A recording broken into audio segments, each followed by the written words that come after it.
In today's video, I'm going to teach you how to find Chase Bank account number, whether you're setting up direct deposit, linking another bank, or verifying details for a payment. I'll walk you through the fastest and most secure way to find it in the Chase mobile app. Start by opening the Chase app and signing in. Make sure you're using the official app from your device's app store and that you have a stable internet connection. If your app prompts for Face ID, Touch ID, or your passcode, go ahead and authenticate. Some users may also be asked to complete a quick two-step verification for security. Once you're in, you should land on the home or account screen where your balances are visible. If you see a prompt to update the app, it's a good idea to do that to ensure all features display correctly. Next, tap the bank account you want to view. This is the account tile for your checking or savings account, and it usually shows the account nickname and current balance.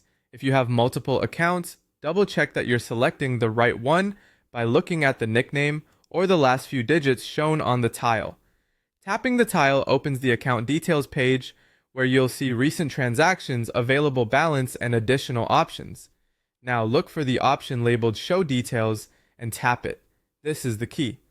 By default, sensitive information like your account number is hidden for your protection.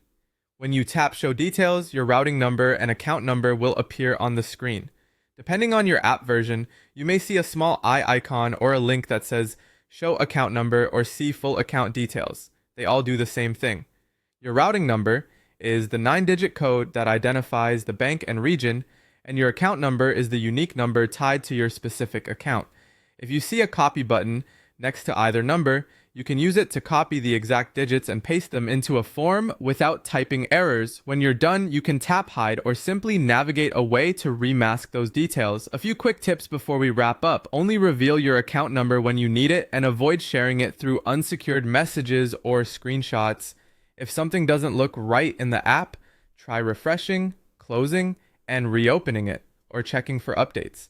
And remember, if you're setting up direct deposit, you'll typically need your routing number, account type, and the bank name.